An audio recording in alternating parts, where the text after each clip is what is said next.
नमस्कार मित्रों, स्वागत है आपका आज की नई वीडियो में।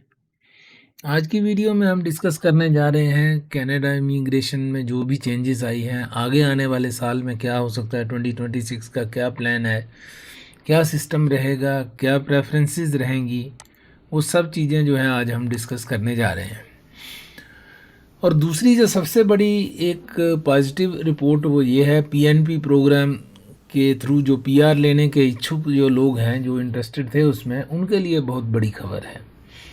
तो वीडियो में एंटर करने से पहले जिन्होंने चैनल को सब्सक्राइब नहीं किया है उनसे रिक्वेस्ट है चैनल को सब्सक्राइब कर लें, और जिन्होंने चैनल को सब्सक्राइब कर लिया है वो बेल आइकन अगर प्रेस नहीं किया तो वो भी कर दें, जिससे आपको आने वाली वीडियो की जानकारी मिल जाए। और साथ ही साथ वीडियो को लाइक एंड शेयर ज़रूर कीजिए, जिससे कि चैनल की रीच और लोगों तक भी हो सके।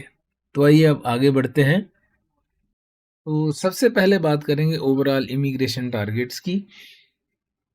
तो इसमें 2026 के लिए इकोनॉमिक कैटेगरी में 2,39,800 2,39,800, फैमिली कैटेगरी में 84,000, रिफ्यूजीज के कम्युनिटी में 49,300, ह्यूमैनिटेरियन ग्राउंड्स पे 6,900, और टोटल इस तरह से 3,80,000 कैंडिडेट्स को इनवाइट किया जाएगा।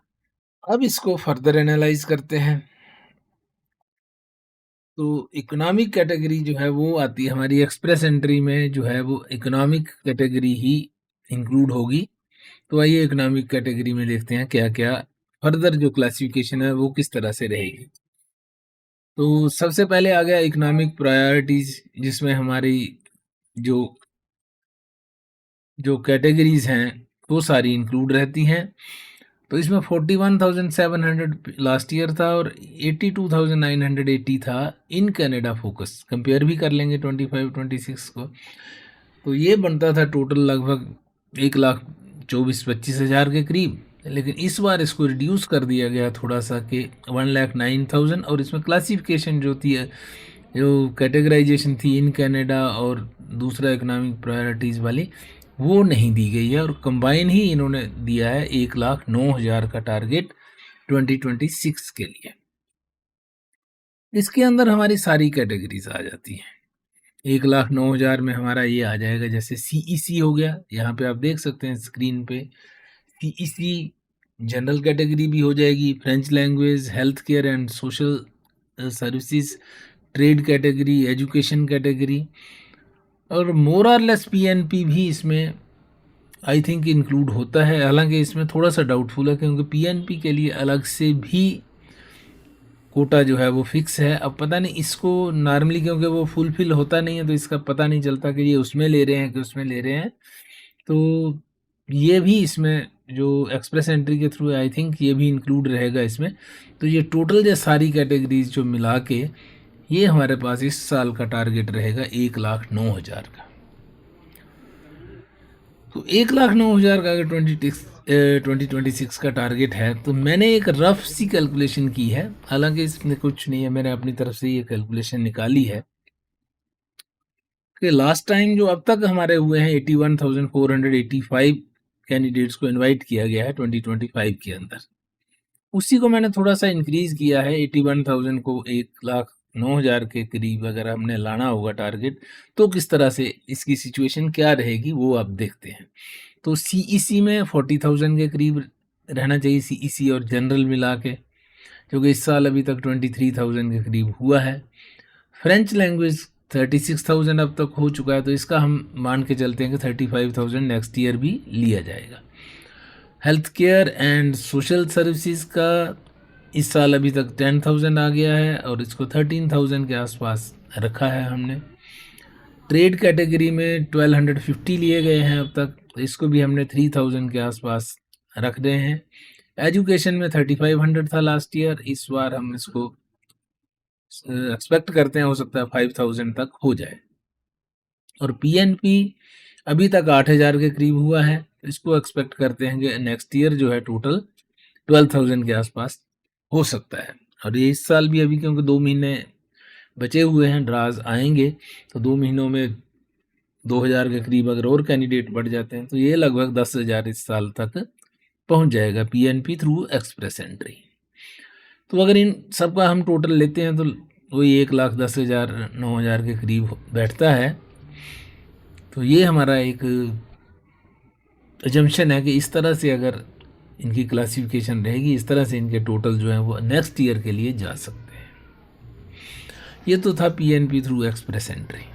अब आगे बात करते हैं टोटल जो इनका टारगेट है इकोनॉमिक कैटेगरी में। अगर हम जैसे हमने डिस्कस किया इकोनॉमिक कैटेगरी में टोटल जो इनटेक इनकी हो सकती है वो है 2,39,800।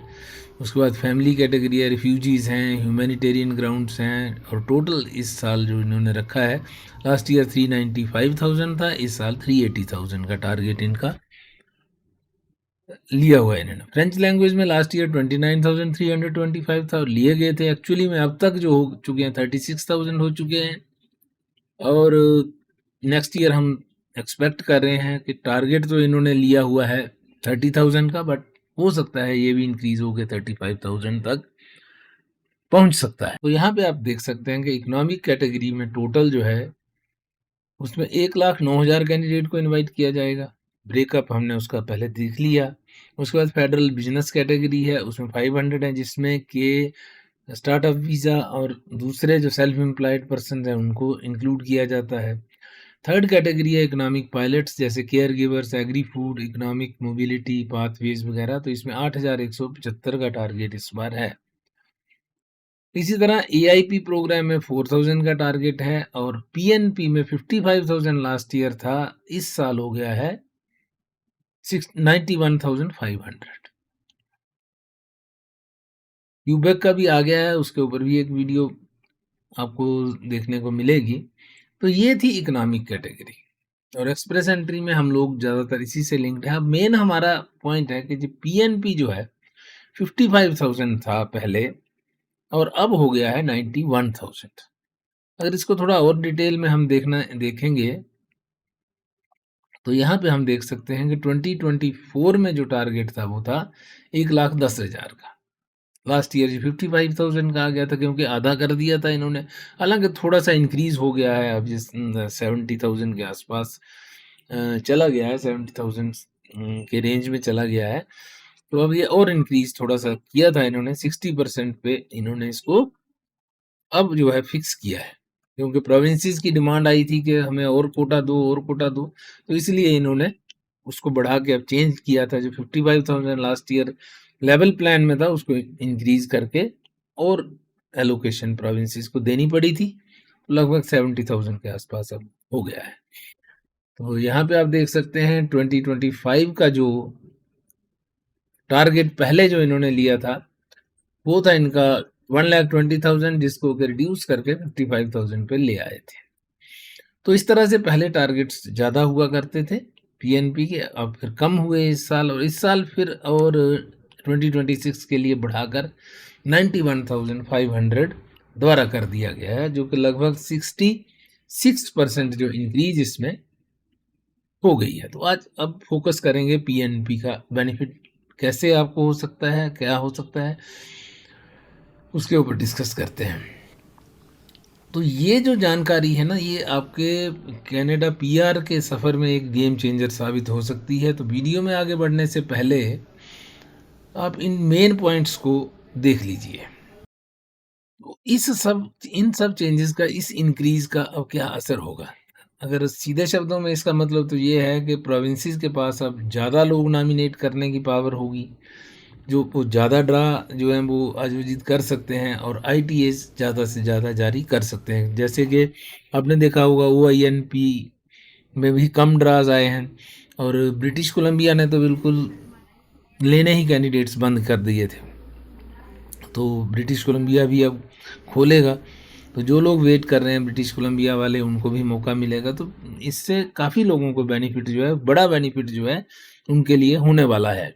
और ख़ासकर जिनका सीआरएस स्कोर बहुत कम है उनको बहुत बेनिफिट होगा, क्योंकि 600 पॉइंट्स जो हैं वो मिल जाते हैं पीएनपी के। तो ऑटोमेटिकली वो पीएनपी में कंपटीशन भी कम हो जाता है और पीएनपी में नंबर आ ही जाता है।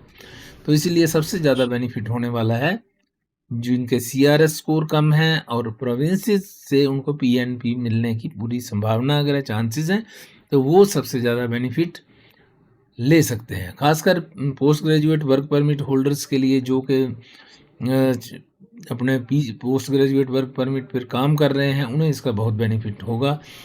उनको पीआर के लिए सबसे योग्य उम्मीदवार जो हैं वो होते हैं और पीएनपी कोटा में उनके नॉमिनेट होने की संभावना बहुत बढ़ जाती है, क्योंकि उनके पास अगर वर्क एक्सपीरियंस वहाँ का है और वहाँ से उन्होंने ग्रेजुएशन भी की है, तो उनको बहुत ज़्यादा फ़ायदा इसमें मिलता है।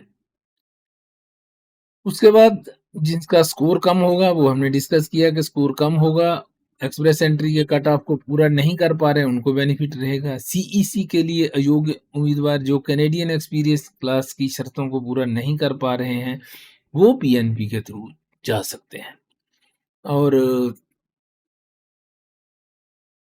नॉक टियर 4 या 5 के उम्मीदवार भी इसमें बेनिफिट ले सकते हैं। बिजनेस या एंटरप्रेन्योर स्ट्रीम जो कि प्रोविंशियल बिजनेस स्ट्रीम के थ्रू पीआर चाहते हैं, उनको बेनिफिट होगा। कनाडा के बाहर से जो लोग हैं और किसी प्रांत में प्रोविंस में बसना चाहते हैं और उनको वहाँ पीएनपी मिलती है, तो उनको भी इससे बेनिफिट हो जाएगा।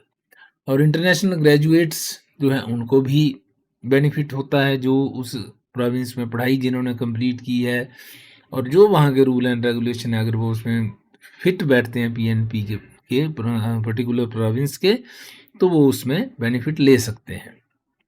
बाकी अगर आप एक्सप्रेस एंट्री पूल में हैं और आपने ऑप्ट किया है, तो जिस किसी भी प्रोविंस में आप देखते हैं कि आपकी एलिजिबिलिटी है, तो आप वहाँ भी ऑप्शन दे सकते हैं और आपको उसका बेनिफिट हो सकता है।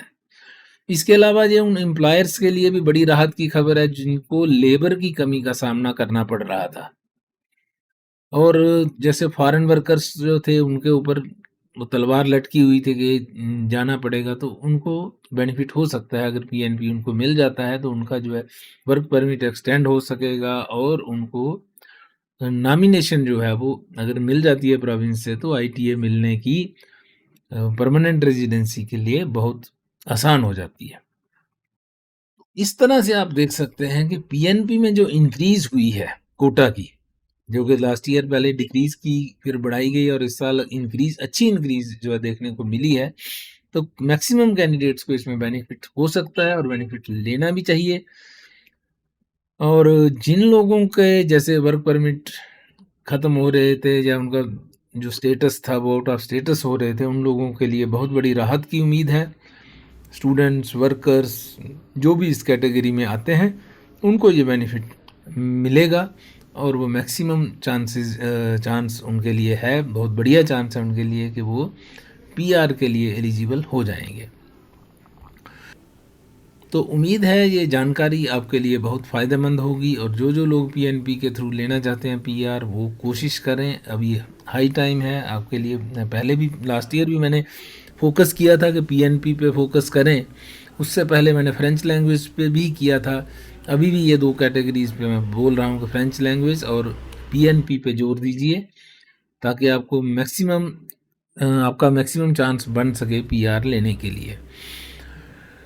तो इसके साथ ही ये वीडियो यहीं तक रखते हैं, मिलते हैं आपसे अगली वीडियो में। अगली वीडियो में आप क्या डिटेल्स चाहते हैं, किस कैटेगरी पे वीडियो देखना चाहते हैं, वो हमें कमेंट्स में लिख दीजिए, तो अगली वीडियो उसी टॉपिक पे बनाते हैं।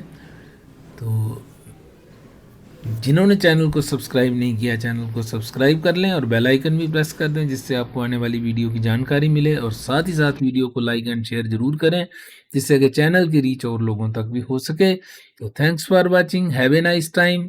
आपके जो भी कमेंट्स होंगे हम उनको आंसर करने की कोशिश करेंगे। आपकी कोई भी क्वेरी हो आप कमेंट्स में ज़रूर लिखें। Thanks once again, have a nice time.